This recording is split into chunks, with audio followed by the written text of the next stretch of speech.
Сайн байцгаана уу? Төрийн засгийн албан агштай нэгдсэн эмнэлгийн хүүхдийн эмч их эмч ханд өнөөдөр хүүхдийн амьслын замын өвчний талаар мэдээлэл хийх болно.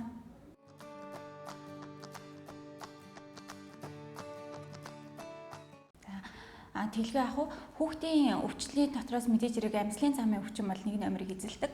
Үүнд нь олвол хүүхдийн дархлаа тогтолцоо болон амьсгалын эрхтэн тогтолцоо бүрэн хөгжөөгтэй холбоотой байдаг байгаа. Хүүхдийн амьслын замын өвчин нь бол ханиад томуу ихэвчлэн хүний биеийн температур буурснаар вирусын идэвхжил болсноор болохоор ханиад томуу одоо өвддөг байгаа. Яг энэ үед болохоор улиралтай холбоотой хүйтэн сэрүүний улиралт хамгийн илбэг тохиолддог. Мөн дээрээс нь хүүхдийн дархлаа тогтолцоо маш бага хөгжсөн, хамрын нүх одоо үгний судасжил багтай, бүлээцүүлэх орчин багтай, тийм учраас болохоор хүүхдэд болохоор хамгийн их тохиолддог байгаа.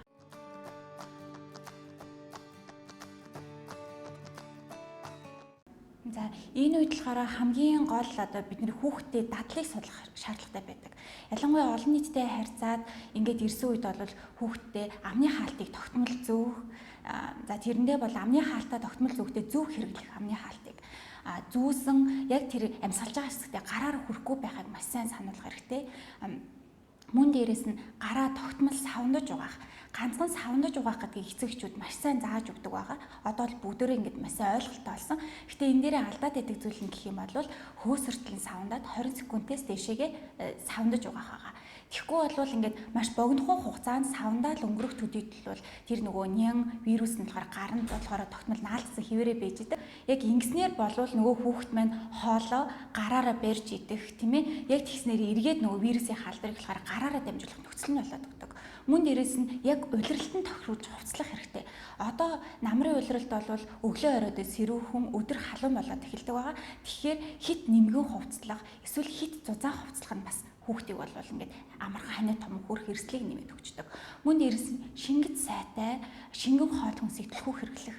Одооноос эхлээд дархлаа сайн дэмжигдээд шингэн хоол хүнсийг хэрэглээд ирэхээр ханиад том хүрхэн болохоор эрсдэл маш бага буураад ирдэг байна. Нэраа хүүхд дээр гол анхаарах юм нь бол сайн хөхүүлэх байдаг.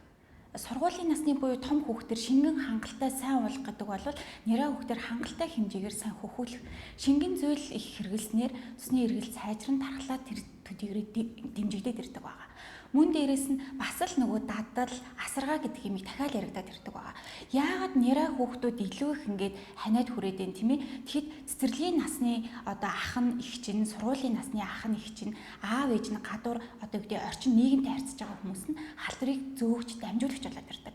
Тэгхийн бол гадуур явсан хүмүүс орж ирээд заавал гараа угаах, болж өгвөл толгоо одоо үгдээ усанд орох, үсээ угаах, энэ үсэнд болон гадуур хувцсанд нэм бактери вирусууд бүгд наалдсан байж байгаа. Тэгээд ирэхээр ээжний биднээс хамгийн их асуудаг юм би нератагаа ерөөсөө гадуур гардаггүй.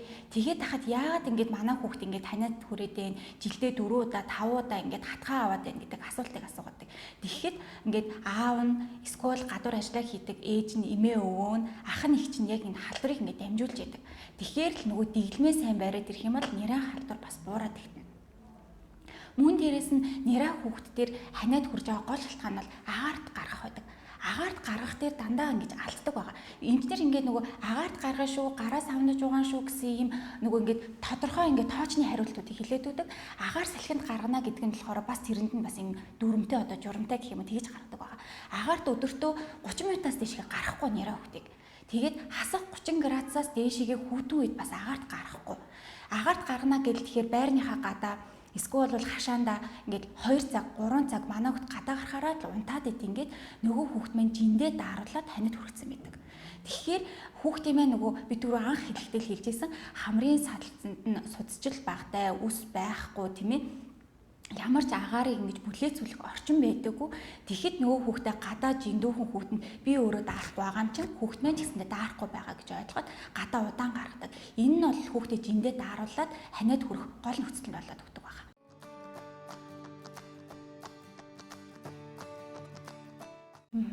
Халууралт гэдэг нь бол ээж аав нарын хамгийн их одоо ингээд хүүхдээс илүү мэдэгддэг зүйл нэдэг. Ингээ өөрт нь мэдрэгдэж байгаа ханиадны шинж тэмдгээс Яг энэ үед бол халууралтыг бол 38 болон 38.5-аас дээш градус үүссэн тохиолдол халууралт гэж үздэг байгаа.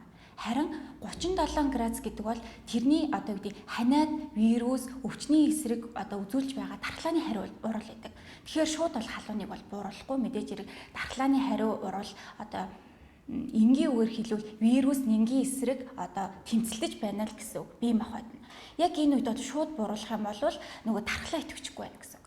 Тэгэхээр энэ үед халуурж байгаа үе дээр хамгийн гол анхаарах зүйл нь болохоор эцэгчүүдийн бас нэг гол гаргадаг алдаа нь гэх юм бол шууд ингээд зузаан хүнжил нөмрүүлээд зузаан хувцлаад тэг хөлргөөд халуун болгоод идэг. Энэ дээр бол гэрээр халуун уурал хамгийн энгийн арга нь хүүхдийнхээ хувцсыг нэгдүгээрт нь нэмэгдэлнэ. Нимкэн хувц өмсгөн, нимкэн хүнжил нөмрүүлж болно. Тэгээд хүүтэн булын нойтой альчураар нэмгэн арьстай хэсэг буюу сууг, цайв, их биеийг арчиж механик аргаар бууруулна. Тэгээд нөгөө л сайн шингийн юм уулгана. За тэгээд халуун энэ үед буурахгүй байх юм бол хүүхдэд тохирсон тунгаар парацетамолыг уулгана. Бага насны хүүхдэд бол шулуун гэцээр халуунаа бууруулж болно. Тэгээд халуун бууруулсныхаа дараа эмнэлэгт ирж эмчээс зөвлөгөөгөө авдаг байгаа. Тэгэхгүй яг ингээ нөгөө халуурсан үед нь хүүхдээ халуунтай чигээр нь эмнэлэгт авчирдаг. Энийн хамгийн гол эрсдэл нь болохоор өндөр халууралтай болмоос хүүхд татах эрсдэл байдаг байгаа. Тэгэхээр гэрийн нөхцөлдөө халуунаа бууруулад эмчээс зөвлөгөө авах шаардлагатай.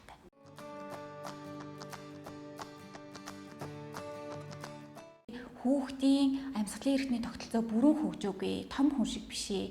Тийм болохоор хүүхдэд дархлаа дэмжихийн тулд яг дулаан хувцалнаа, шингэн зүйлийг хангалттай болгоно.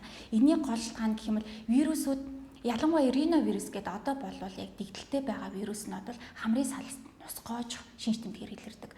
Энэ вирус нь хүний биеийн температур 33-аас 35 хэмд очиход өсөж үржээд 37 хэмд хүрэхээр өөр устдчихдаг.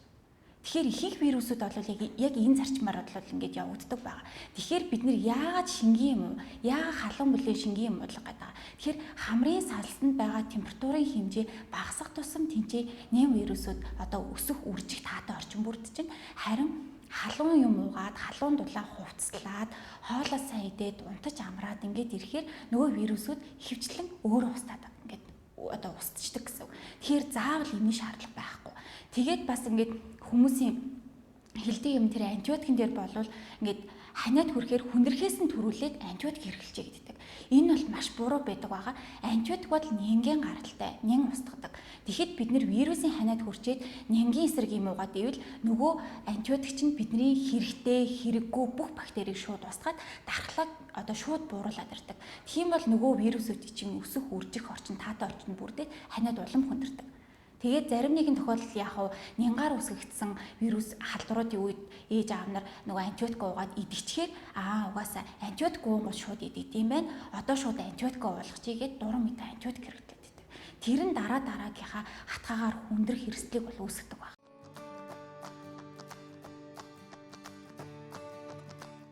Нянгаар үүсгэгдэн бол маш ховор тохиолдог л доо. Вирусийнх нь бол мэдээж хэрэг өвдөж байгаа үений 90-ээс 80-аас 90% нь бол вирусээр үүсгэгдсэн байж байгаа.